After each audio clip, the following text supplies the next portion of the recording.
कथांचना स्मृते यस्मिन् दुष्करं सुकरं भवेत् विस्मृते विपरीतं स्यात् श्री चैतन्य नमामि तम् योऽन्ता प्रविश्य मम वाचमिमां प्रसुप्तान् सञ्जीवयत किल शक्तिधरा स्वधाम्ना अन्यांश हस्तचरणश्रवणात् त्वगादीन् प्राणान् नमो भगवते पुरुषाय तुभ्यम्.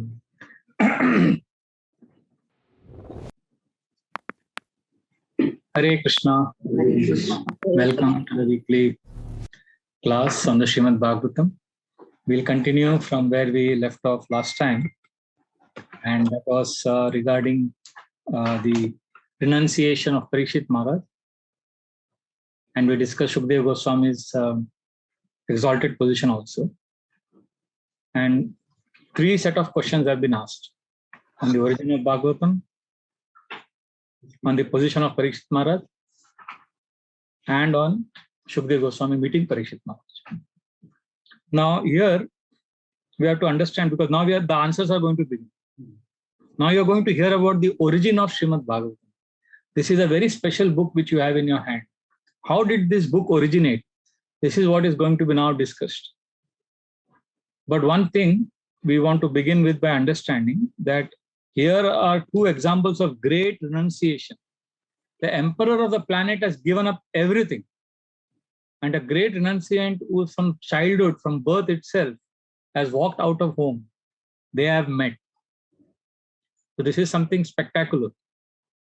And especially we discussed last time how Parikshit Maharaj renouncing everything is a very, very special occasion. He is not a frustrated renunciant. You know, you can't do anything in life, so you take up renunciation. Not like that. He was consciously leaving everything behind.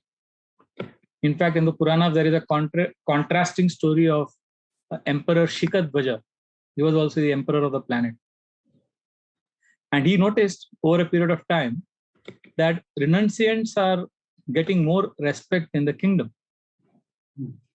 So he decided to also take up to the path of renunciation, because he thought, wow, you know, they are really honored very much. So he decided to become a mendicant, and he went to the forest. And there he was living with the sadhus. And after a few days, he began to feel extremely lonely, because he was not cut out for that. He had just taken it up out of passion, out of rajoguna, of wanting honor and fame. And then he was feeling lonely, and his mind was disturbed, and he had to reveal his heart to someone. So he found another sadhu, and he made friends with him. And he told him, I'm feeling very lonely, I'm feeling very sad. I'm not feeling very joyful in the path of renunciation. Is there something wrong with me? So this other sadhu knew exactly who this sadhu was. He knew that earlier he was a king. But this sadhu pretended as if he doesn't know. He said, oh, why are you feeling so lonely? Who are you actually before you came here? So the sadhu was earlier a king, emperor of the planet. He said, you don't know me? You don't know me? I am Shikadvaja. He said, what Shika? What? Shikadvaja, you not heard the name? Emperor of the planet. Oh, planet as an emperor? Oh. So he became shocked. The king, now turned sage, became shocked. So then after some time they sat and they were talking, and then the sadhu smiled and said, do you know why you are not happy here? Because you gave up your kingdom and you came here. But you didn't give up the attachment to the things that you are having. So this story is given in the Puranas, contrasting with Parikshit Maharaj's renunciation. Parikshit Maharaj was not a renunciant like this. So there is a big contrast.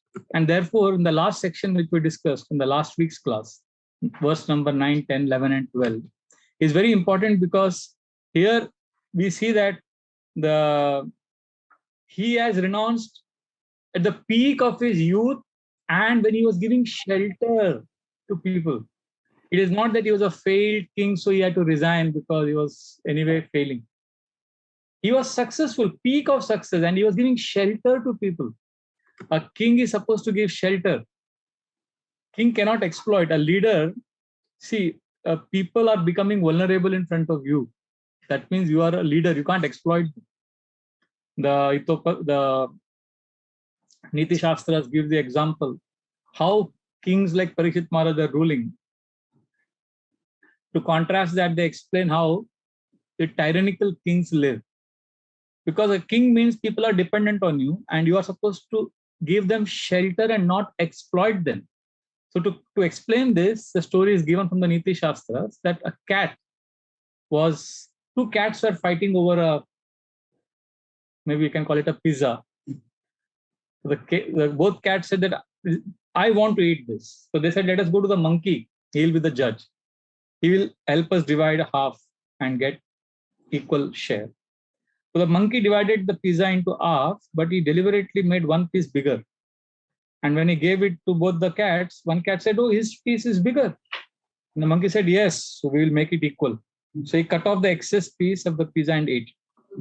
But when he cut off the excess pizza, he actually cut a little extra. So then in the new scheme of things, this pizza was smaller than this piece was smaller than the other one. So this cat protested. He said, yes, so that has become bigger. So he cut off the extra, but in that process, he cut a little extra more, and then he ate that pizza. Like this, he finished the whole pizza.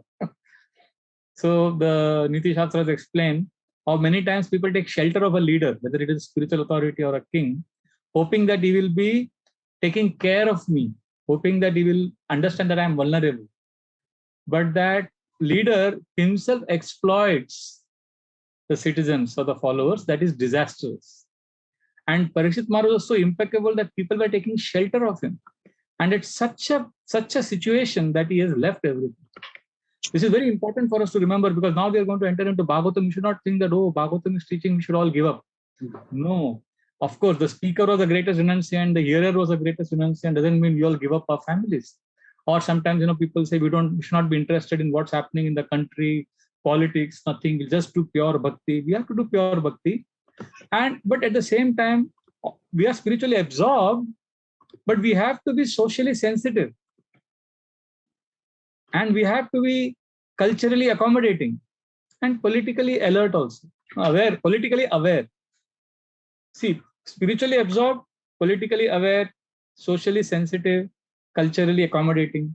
India is a land of dharma. And Vasudeva Kutumbakam, the whole world is our family. Unfortunately, what happens, we go to extremes. We become politically absorbed and spiritually aware. Or sometimes in the name of spiritual absorption, we become completely insensitive to social issues and completely unaware of the political dynamics. So that's not the message of Bhagavatam.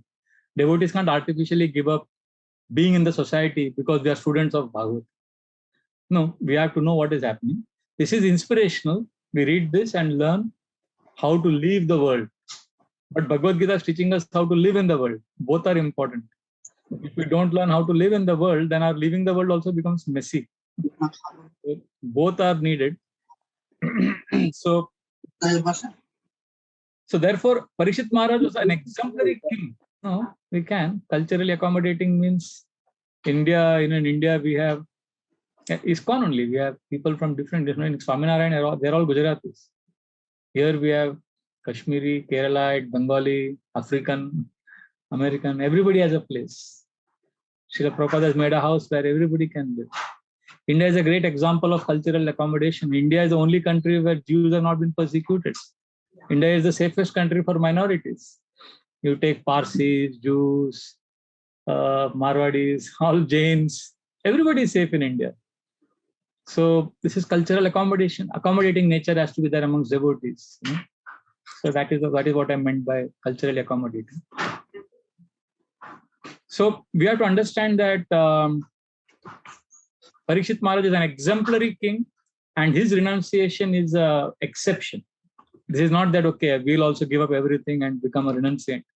Srila Prabhupada would give the example of one very famous freedom fighter during Gandhi's movement. What was his name? He was a very wealthy man, and he was very inspired by Mahatma Gandhi's teachings. I'll try to get the name. I'm not able to recall suddenly. Very, very wealthy man. He said, I will follow Gandhi's footsteps. And he left everything. And he joined, and he wanted to live like Gandhi. And Srila Prabhupada said, After 1 year, he died because he just couldn't cope up with the austerities. He just couldn't cope with it. It was very artificial for him, suddenly giving up everything. So renunciation is in the spirit, in the mood of not wanting to be the enjoyer, but serving. Externally, you may be living in a palace. Somebody may be renunciant externally, but he may be fighting over a small, pair of glasses. He could fight over even the smallest of things. So it's not simply an act, it's the attitude, the mood. And Parishit Maharaj was a perfect sannyasi now because he was a great king, but he left everything. And even among sannyasis, there are 4 types. First is called Kutichaka. Kutichaka sannyasis are the lowest of the 4 sannyasis. In the Vedic culture, sannyas was taken generally after Grihastha. Like after Grihastha, you become a Vanaprastha, which is you don't really take sannyas, but you live with your family, but both you and the husband and wife, they practice bhakti more and they go to holy places. And then when the man takes sannyas, Kutichaka, he stays outside the village, but prasad comes to him from his house. Every day, dabba comes. His son or daughter or his wife sends it to someone, and he's a sannyasi technically, but he's called as a Kutichaka sannyasi because he's still not very comfortable going and begging and being like that. So he's given that, okay, you be a Kutichaka sannyasi. And as he evolves and as he progresses, he becomes a Bahudaka sannyasi. He goes to few houses every day and begs for alms. The 4 types of sannyasis. Kutichaka is a sannyasi whose prasadam comes, dabba comes from home. Bahudaka gets some little courage. He starts going to different houses, starts begging, starts actually living like a renunciant. And he gets out of his comfort zone. And when he becomes further advanced, he becomes a Parivraja Kacharya, which means he completely depends on Krishna and travels everywhere, spreading the message of Krishna. Completely fearless. And when he becomes further advanced, he becomes so absorbed in Krishna that he just stays in one place and totally depends on Krishna internally. And then he becomes what is called as Paramahamsa, which is the final stage of sannyas. So, and a person can be a sannyasi in spirit even by living in the householder ashram. See, the idea is what, in the Vedic scriptures, the idea of renunciation in spirit means what? That externally, as you're doing your duties, like Arjuna was fighting a war, you know that we are all strangers. Our relationships are all temporary. That doesn't mean we become irresponsible. See, there is a difference. Sometimes in the name of being detached, we become irresponsible. And we go to the other extreme, in the name of being responsible, we become attached. Bhagavad Gita and the Vedic scriptures in general teach us the art of detached responsibility. If you see the most successful leaders also, national leaders or in any field, those are effective and contributing positively. They have this spirit of detachment within them. If they take too seriously the comments of people, or if they become too disturbed by what's happening around, you can't be a leader. So the teaching of Vedic scriptures is detached responsibility. Pura dene ka, but not bothered about what people are saying about you. They don't care about log kya sochenge. Log kya sochenge, ये अगर आप ये सोचेंगे तो लोग क्या सोचेंगे, फिर ये भी आप ही सोचेंगे तो लोग सोचते रहेंगे अपना. They don't care. That doesn't mean they're irresponsible, but they are focused on a very deep internal aspect. And what is that? They understand is all temporary. They understand that we are all, we all come together now. Just ask yourself, who are we to each other? We don't know anybody. Just because of Krishna consciousness now we have come together. So the scriptures teach us that we are all like straws that come together in a river and they part ways in the next wave that comes along. So for some years we are together in a family, in a relationship. So therefore we don't take these externals seriously. We take the principle of remembering Krishna. And when we come together, we don't want to enjoy each other, but help each other remember Krishna, because we know that we are all strangers. And a person who is absorbed in this is peaceful. He doesn't get affected by the upheavals in material life. And that is sannyas. That is spirit of sannyas. And the actual act of sannyas, taking the cloth, like Parishit Maharaj leaving everything, Shukdev Goswami naturally sannyasi, This is not, this cannot be institutionalized. This is not some formula, you do this and it is like very organic and natural.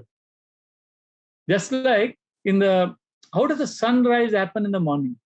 It's very natural. सुबह का सूरज कैसे आता है? See, if you want light and it's pitch dark here, you switch on the light and light suddenly flashes. But nature doesn't give light like this. In nature, light comes very slowly. If you go for a morning walk, you will realize how seasons change. Now see, the rains have come. Pre-monsoon rains have come. So, you know, rain, it's not that on June 1st, suddenly rain starts coming. How seasons change.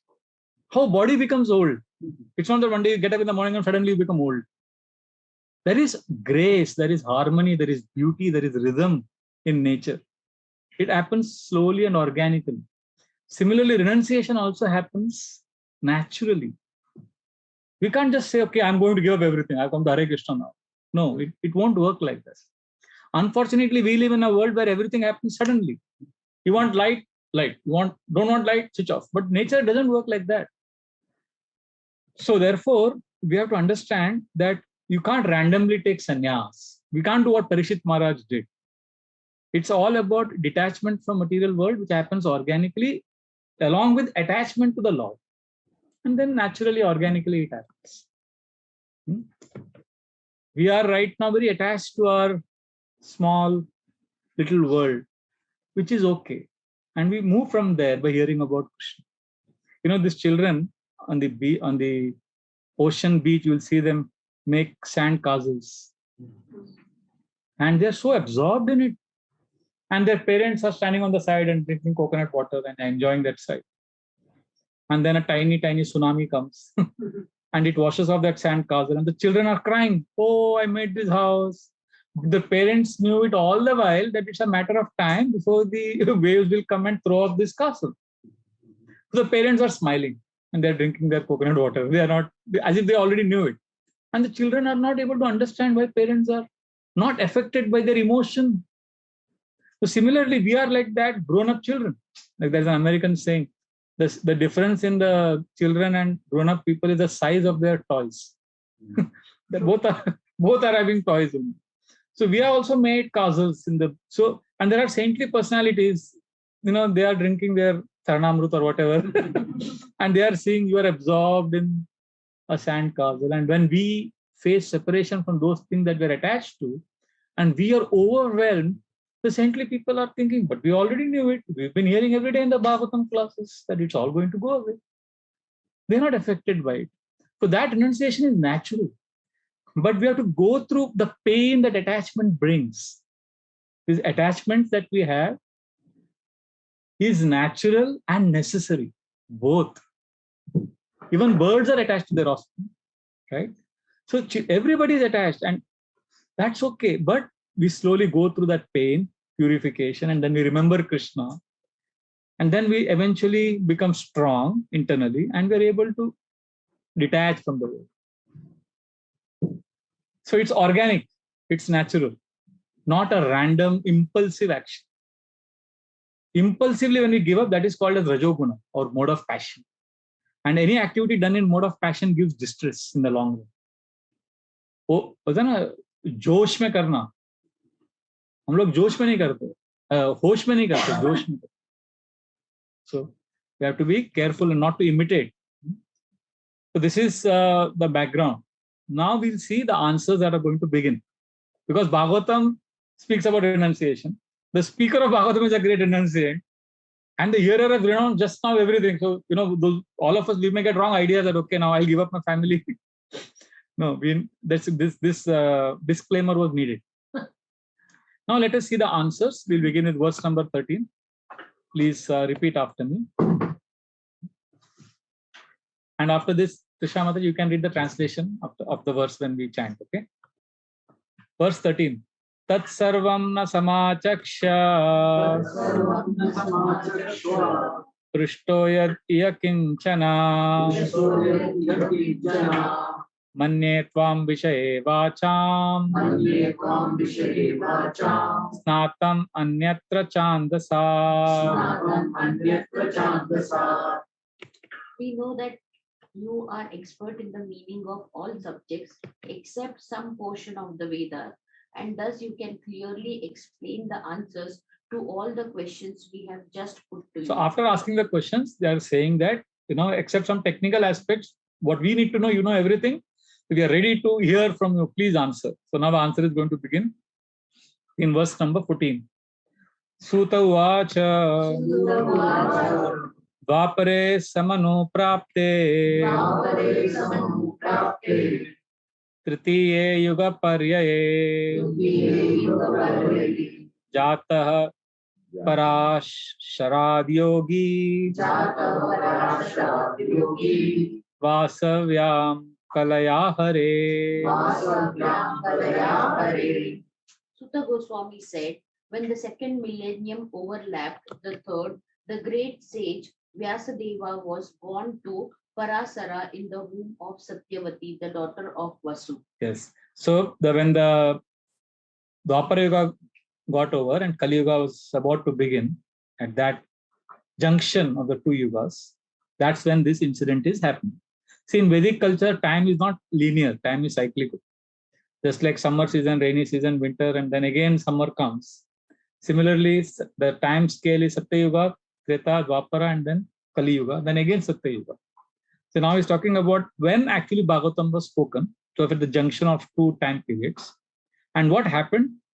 Vyasdeva was born to Satyavati and Parashar. So then what happened? Text number 15 reveals. Sa kadachit saraswatya upasprisya jalam shuchi vivikta eka asina udite ravi mandale. Once upon a time, he, Vyasadeva, as the sun rose, took his morning ablution in the waters of the Saraswati and sat alone to concentrate. So now the background is set. The answer is now revealed about how the Bhagavatam was spoken. The author of Bhagavatam, Vyasdev, he was sitting on the bank of Saraswati. He was sitting down to concentrate, and now the story is beginning. Now remember again the three set of questions. Okay, now the answer is beginning with the origin of Bhagavatam. Shaunaka Rishi has asked, Sutta Goswami has begun the answer, and this answer which you are going to hear now, this is the foundation of the entire Srimad Bhagavatam, because this answer is going to reveal how Bhagavatam came into existence. You will now discover in this answers that simply doing selfless service is not sufficient. There is something else needed in life to feel fulfilled. Generally, we say what you do is not so important. You should have a why. There is a very famous book by Simon Sinek. Start with why. We also talk about it. A strong sense of purpose is needed in life. We need a strong why. But here we'll see that Vyasdev, in this pastime, we are going to now hear how he really wanted to help people. He had a strong why burning in his heart, very strong purpose to serve, to help. And he also knew how to do that help. So his why was strong, his how was strong. He was intelligent. He knew how to actually help the people. But still there was something lacking. And that third thing is also very, very important. And that is the crux of this discussion, which you're going to discover now. And that is what you do is also as important as why you are doing and how you are doing. And why we are doing something, purpose, goal of life, that is very important. It is necessary. How you do it is also necessary. But these both are not sufficient. What is also needed? So therefore, let us see what happened to Vyasdev when he was sitting and concentrating. He realized something when he was in meditation. And his realization is revealed in text number 16. Paravaragya Sarishi Kalena Vyaktaram Hasa Yuga Dharma Vyatikaram Praptam Bhuvi Yuge. The great sage Vyasadeva saw anomalies in the duties of the millennium. This happens on the earth in different ages due to unseen forces in the course of time. Correct. Yuga Dharma Vyatikaram. So Vyasadeva began to see wow, now Kali Yuga is going to come. There's going to be serious anomalies. Ulta pulta hone wala. People are going to lead a reckless life. They're going to be disturbed. He began to get all these visions. And so basically, he was not an ordinary rishi. Paravaragya means he could actually see, he could actually, some people have this, what they are called? Clairvoyance. He could understand what's going to happen. And he saw that a great force is going to come. That force is called Kalena, Vektaramasa. Time is an extremely powerful force.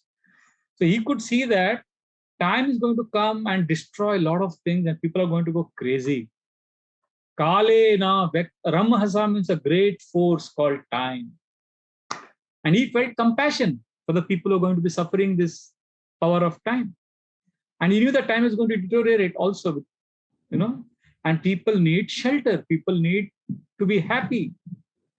All of us have experienced the power of time in our lives. We don't need, when we are children, we don't even realize what it is. But slowly, as we cross 40 and body starts paining, and slowly we realize, to kabhi socha hi nahi tha. But time changes everything. We used to say, लगता था जिंदगी को बदलने में वक्त लगेगा.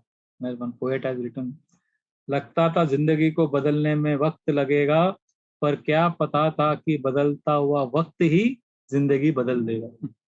Time itself will change everything. We think our life will become better with time, but what we face over a period of time is separation from all that we love and we're attached. So Srila Prabhupada, in the purport to this verse, he writes that people in general in Kali Yuga, they are more interested in matter, not spirit. That is a natural tendency. We are interested in things that are perishable and that gets destroyed with time. So Srila Prabhupada says people are interested in things that are temporary, and because of ignorance, they are unable to evaluate the assets of life and be enlightened in spiritual knowledge. This is a very important statement. Because of ignorance, we don't understand what is really important. See, basically, what is Kali Yuga? Simple. What is unimportant, we give it a lot of importance. And what is really useless, we give it a lot of importance. And what is really sacred, we don't consider it as important. Like wealth. What is wealth? Okay, let's take a simple example.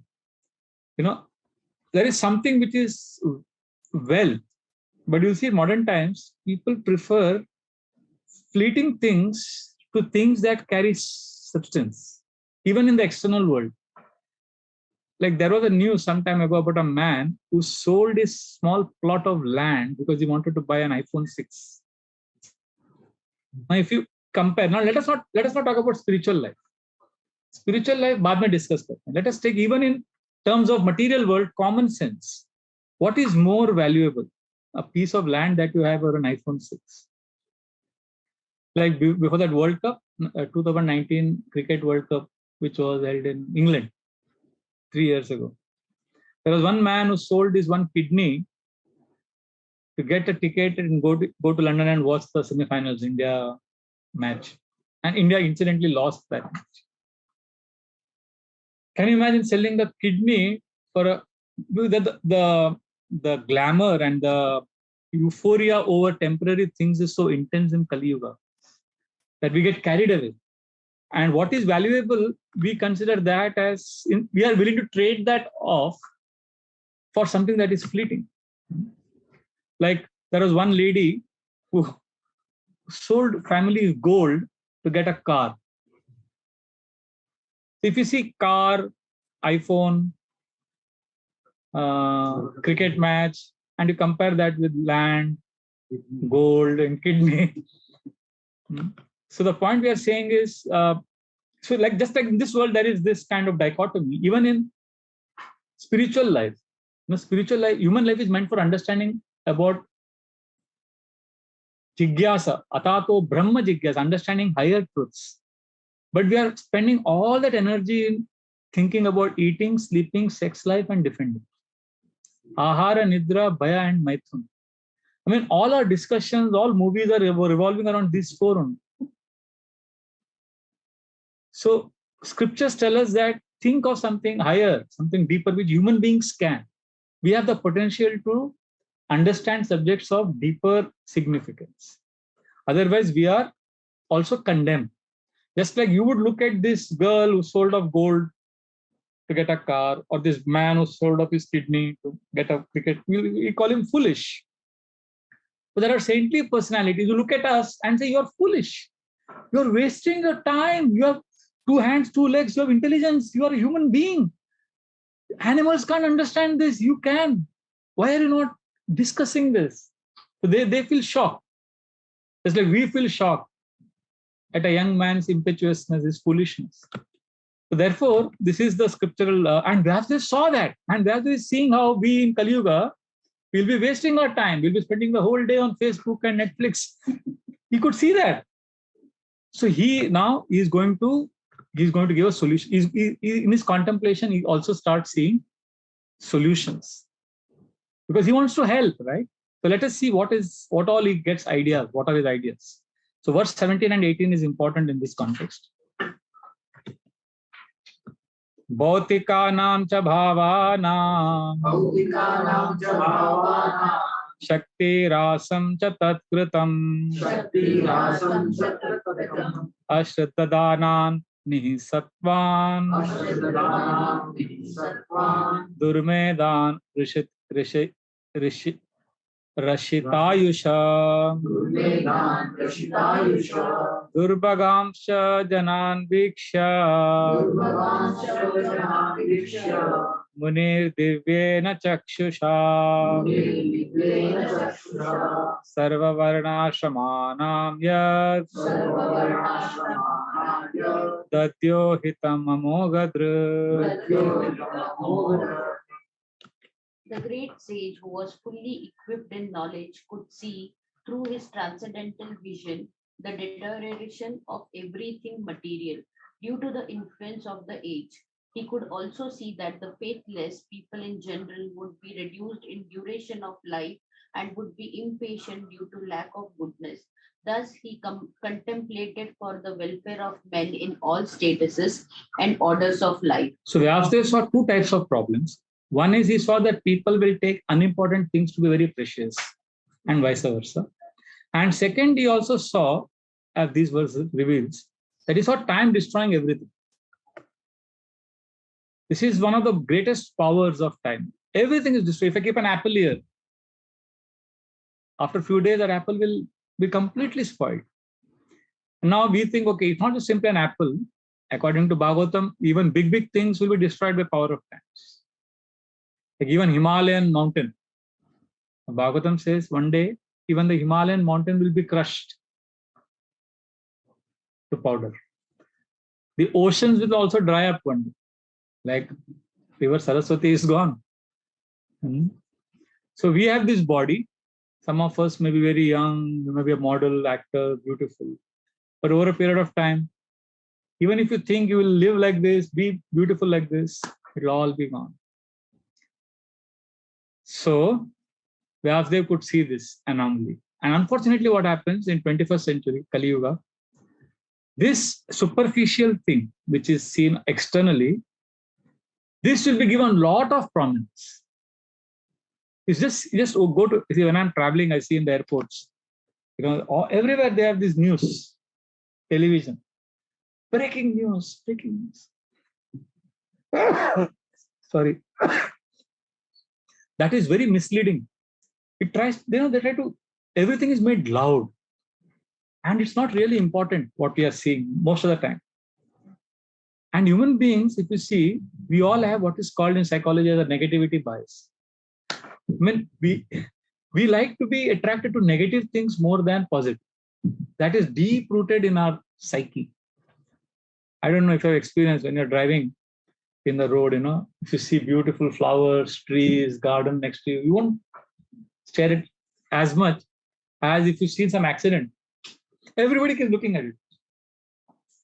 We have this tendency to get distracted by negative things. It's very deep-rooted, actually. If you see a 3-month-old baby, to understand how powerful is negativity bias in us, you just see the face of a 3-month-old child, Make a smiling, laughing face. The child will look at you. Make an angry face. The child will look at that angry face for a longer time. Because that means the negativity bias is deep rooted. We are naturally inclined for that. And all these news channels, all these media houses, they know this. And all the algorithms are designed with this one goal: how to keep you scrolling, how to keep, how to make you. That is why negative news is fed more. And a lot of hula is created around. And the main thing we forget. And if you see the news, especially if you see politics, the news about politics, the whole thing is presented in such a way so that you remain angry all the time. And you forget Krishna consciousness, you forget spiritual life. Like, when I was a young boy, I remember I had this relentless young small brother who was always demanding attention. And it was very irritating. My mother and elders would tell us, take care of him. Always demanding attention. Now that young irritating brother has been replaced by smartphone. He's the one who's always demanding attention. And those guys who devise these things, gadgets, and who are feeding it with all the news channels and everything, they know this, that we are attracted to these things a lot. And that's why we forget to focus on the important things. And till, I was shocked that till 1990s, there is something we all intuitively knew, like our saints knew, philosophers knew, that we should spend time in nature, we should go to forest. But there is this website I visit almost every day, psychologytoday.com. And there are many websites like this I read. I'm an amateur and I like to read all this. And I was amazed to find that many of these guys, till 1990s, there was no scientific study, systematic study done to find out the benefits of being in nature, leading a nature-connected life. There was, I think, one Stephen and Rachel Kaplan. They came out with this attention restoration therapy theory, and they wrote a book in 1980 saying how if we spend time in nature, in forests, in gardens, we become peaceful and we connect to ourselves. So now we anyway don't have connection with nature, and on top of it, we are virtually living in the digital world.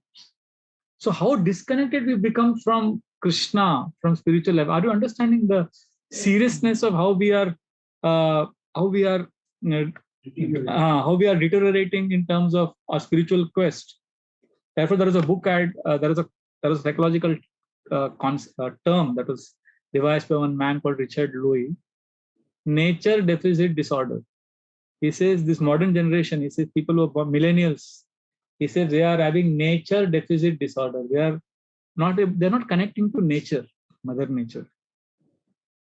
So when you're not connected to nature, you're not connected to yourself, then these things distract us so much that we just can't understand the goal of life. Goal of life is dur ki baat hai.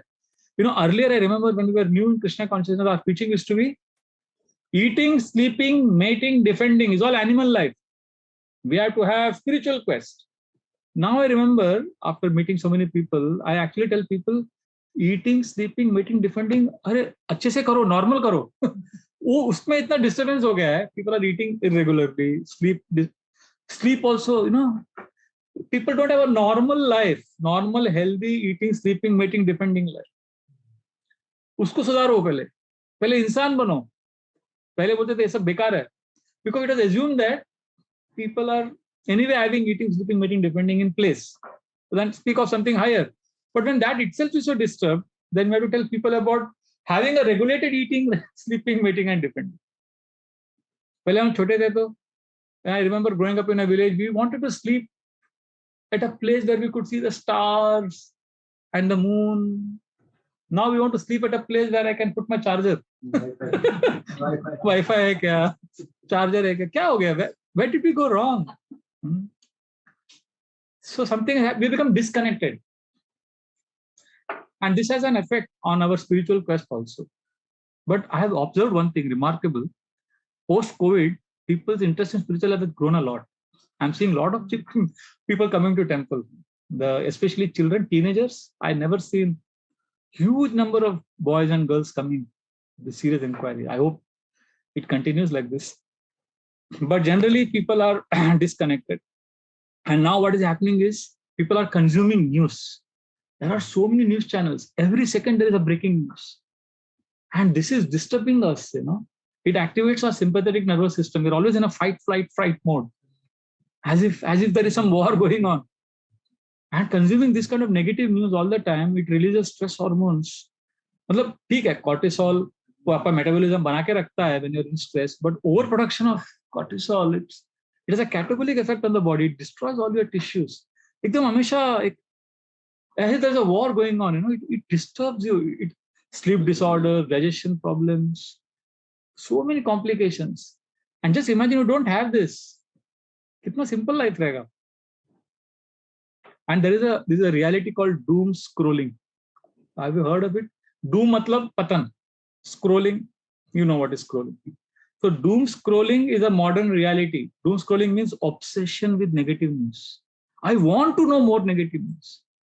Because nowadays there is an intolerance of uncertainty. We don't want to be uncertain about anything.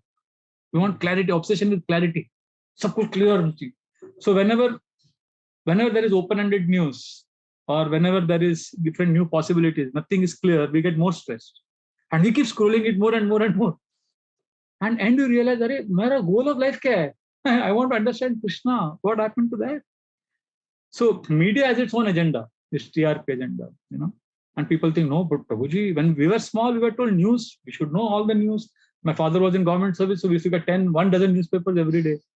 But there's a lot of difference between reading newspapers and constantly getting breaking news. There's a lot of difference. Because nowadays, news is not about informing you. News is about grabbing their attention and keeping that attention. Oh, pura news ka definition hi pura badal gaya. And to grab your attention and to keep it, they will sensationalize anything. So therefore, we need to have some news curfew in our life. And today's biggest news has become entertainment. The nation wants to know. The nation wants to know. And actually, nobody is interested in giving us accurate news. Actually, we see the news is generally about events that are unusual, popular, or awful. That is promoted. The result of all of this is we get carried away by the temporary, fleeting issues so much that we get disconnected from Krishna. That is one thing that happens. We also don't get to know the real state of the world we are living in. News is not about what is happening in the world. News is about what will sell. And what will sell? Fear, contempt for others. What kind of, the way they put the news, वो title से समझ आता है ये लोग का agenda. Dalit man beaten by. So Dalit man, if you could have written a man was beaten, तो उसमें गुस्सा नहीं आएगा इतना. वो दलित, ऐसा कुछ Muslim mob, ऐसा कुछ तो एक. They want to present the whole news. It basically creates wrong risk maps in your head. मतलब life में dangerous क्या है? उसका पूरा understanding ही पूरा अलग हो जाता है. A girl may have more danger of a car hitting her when she crosses the road, but she's not afraid of that so much as she's afraid of everything, all rape issues. This is obviously it's a horrible crime, but what I'm saying is the risk maps created, the fear that is created, terrorist attacks होगा, ये होगा. News को report करना चाहिए, but the sensationalizing news and enjoying that news, that is disastrous, and it takes us away from Krishna. I sincerely asked some people that what you really get by watching news. I have not got a satisfactory answer. I mean, you may say, but I come to know what is happening. That there are many ways of knowing what is happening in the world. Like what sugar does to your body, news does to your brain. वो एक आपको एक वो देता है, dopamine एक kick देता है बस. It doesn't give understanding. It gives an illusion of understanding. You start feeling I know everything now. And many times it is wrong information also, and it's an illusion of understanding also, that I read a lot of news, I know a lot of things. You take one news item which you saw, which has helped you to make a better decision about some aspect of your life. Very, very rare. You'll never get news about normal things happening. I remember as a young boy watching news, the Doordarshan used to come, two ladies or one lady and one man. Sometimes they would not have much news also. They would say, "हो गया आज का news." Namaskar. And sometimes they were confused. They would look at each other. Hey, आपका turn, आपका अच्छा ठीक है. थोड़ा पढ़ते थे, हो गया news. Now it has to be graphic, shocking, loud, fast, and the brain is attentive to that. It is not sensitive to slow things and sattva things. But spiritual life and understanding God, connecting to oneself happens at a very sattva state. Sattva means at a state of peace and relaxation. But we have been hardwired now for shock and stimulation. We need to be always stimulated. And the news channels, they exploit this itch of the mind to be rajasic, And because of this, we get carried away so much that we have no time for understanding what is the goal of life. अरे but ये news है, इतना बड़ा है, ये है, अरे पर ये कल दूसरा आएगा. But what about your life? And I have not come across any studies, you can enlighten me, which have proven that you get more information about, like more news or more information gives you better understanding. ऐसा कुछ कहीं है नहीं that information will increase wisdom and decision taking ability. The two books which had a profound effect on me, one is Thinking Fast and Thinking Slow. I don't know if you've heard of this book. Daniel Kahneman, उसको Nobel Prize भी मिला. He's an economist, game theory पे लिखा, psychology में, sorry, psychologist है वो, economics में उसको Nobel Prize मिला.